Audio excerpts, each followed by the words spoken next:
নেক্সটে চলে এসেছি একটা সাইট সিন দেখতে, যেটা এখানে আছে। এখানে আমরা যেখানে ছিলাম বেনারস থেকে 1 ঘন্টা দূরে আছে। এটা হলো সারনাথ টেম্পল, মানে বৌদ্ধিস্ট টেম্পল এটা একটা। তো খুব সুন্দর জায়গাটা লাগছে। কী করবো, বিকেলবেলা বসে বসে সবই তো ঘাট দেখতে হবে। তো এটা একটা নতুন কিছু দেখতে আসলাম। এই যে আমরা সবাই এসেছি, দেখতেই পাচ্ছি টেম্পলটা খুব সুন্দর দেখতে টেম্পলটা। তাহলে সবাই দেখতেই পাচ্ছ আমরা কোথায় এসেছি, এই বুদ্ধ টেম্পলে এসেছি। তো বলি, আগের দিন আমরা সন্ধেবেলা গেছিলাম গঙ্গা আরতি দেখতে, আর এই দিন চলে এসেছি বিকেলবেলা। বসে বসে ভালো লাগছিল না, খুব বোরিং লাগছিল। তো নেটে সার্চ করলাম, গুগলে সার্চ করলাম, আর হোটেলের স্টাফদের জিজ্ঞেস করলাম। বললো এখান থেকে 1 ঘন্টা ডিস্টেন্সে তোমরা বুদ্ধ টেম্পল, ডিয়ার পার্ক, আরও অনেক কিছু দেখতে পাবো। অনেক কিছু দেখার কিছু আছে এখানে, তো তোমরা সেটা দেখে নিতে পারো। তো আমরা গাড়ি নিয়ে বেরিয়ে গেলাম, যেহেতু নিজেদের গাড়ি ছিল তো গাড়ি নিয়ে বেরিয়ে গেলাম। আর এখানে অনেক বেশি ট্যুরিস্ট আসে না, এখানে খুব কমই ট্যুরিস্ট আছে, জন্য এই জায়গাটা অনেকটা ফাঁকা আর খুব ভালো একটা নিরিবিলি জায়গা ঘোরার জন্য। আমার তো খুব ভালো লেগেছে।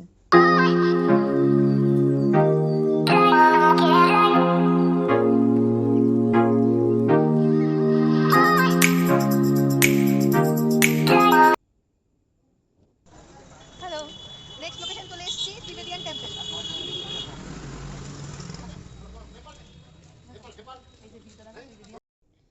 এখানে তাহলে আর একটা বুদ্ধ টেম্পলে আমরা চলে আসলাম। আর দেখতে পাচ্ছ এখানে সব মঙ্করা থাকে, মানে বুদ্ধিস্টরা থাকে, ওদের সব ঘরগুলো চারিপাশে আছে। আর এখানে খুব কম লোক আসে। আর এই টেম্পলটা আমার খুব ভালো লেগেছে। এখানে দেখতে পাচ্ছ ভেতরে গিয়ে ঢুকলে বুঝতে হবে কত বড়। এখানে বাইরে থেকে বুঝতে পারবে না যত বড়, আমরা ঘুরে ঘুরে দেখছি সামনে গিয়ে কত বড় বৌদ্ধটা, মূর্তিটা খুব ভালো লেগেছে। খুব শান্ত পরিবেশ, আমার তো ভীষণ ভালো লাগে বৌদ্ধিস্ট টেম্পলগুলো দেখতে। আমার একটা সাইট সিন চলে এসেছি, সারনাথ টেম্পল। উপরে ত্রিবেদিয়ান সারনাথ। আর এক বুদ্ধ টেম্পল সারনাথ টেম্পল, এটা অনেক পুরনো দিনের টেম্পল। তারপর ওটা শেষ করে আমরা এসেছি মার্কেটের ভেতর দিয়ে আর একটা বুদ্ধ টেম্পল দেখতে।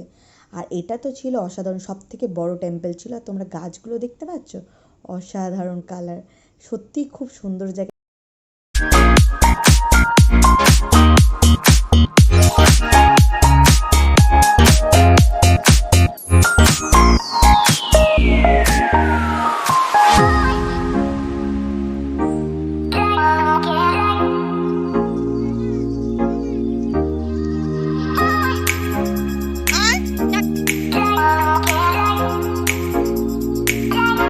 টেম্পলটা এত বড় জায়গা নিয়ে তৈরি, এখানে ঘুরতে ঘুরতে অনেক সময় লেগেছিলো, আর 5টা বেজে গেছিলো। আর এখানে পাশে একটা ছিল স্তূপা, ওটা আমাদের দেখা হয়নি, ওটা 5টা অবধি খোলা ছিল।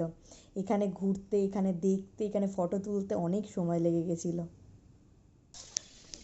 আর একটা সাইট সিন, যেটার নাম হলো স্তূপা। তাও অনেক পুরনো দিনের, কত পুরনো। এই সেই স্তূপা যেটা আমাদের দেখা হয়ে ওঠেনি, 5টার বেশি হয়ে গেছিলো। অনেক ছুটে ছুটে গেছিলাম দেখার জন্য, কিন্তু হয়ে ওঠেনি, লাগছিল না, তাই দেখতে পাইনি। পরে যদি কোনো দিনও যাই অবশ্যই স্তূপাটা ঘুরবো। স্তূপাটা আরও অনেক বড়, আরও অনেক বড় এরিয়া নিয়ে। এটা অন্তত 2 থেকে 3 ঘন্টা লাগে স্তূপাটা ঘুরতে, আমরা শুনেছি। তাই 5টার সময় গেলেও আমরা ঠিক দেখতে পেতাম না, তাই আমরা ব্যাক করে গেছিলাম। লাক খারাপ ছিল। তারপরে চলে গেছিলাম একটা শাড়ির ফ্যাক্টরিতে, যেখানে শাড়ি, ওখানে পাশে আসে অনেক শাড়ির ফ্যাক্টরি ছিল। তো তার মধ্যে একটা ঢুকে গেলাম, দেখলাম যে শাড়ি টাড়ি কেমন দাম, অনেক কম দামেই ছিল। তারপর আমরা ঘরে চলে এসেছি। হ্যালো, আমরা বারাণসীতে এসে চিকেন কষা করছি। কেন চিকেন কষাটা করতে সেটা বলো। কেন এখানে কোনো নন ভেজ কিছু আমি পাচ্ছি না, আমরা ভেজ খেতে পারছি না, তার জন্য আমরা চিকেন কষা করছি। তাহলে আজকের দিনটা এরকম করেই কাটিয়ে ফেললাম। আমরা চিকেন কষা আর রুটি খেয়ে ঘুমিয়ে পড়লাম। Tata, good night. আবার পরের নেক্সট ভিডিও অবশ্যই তোমাদের জানাবো কী কী করলাম।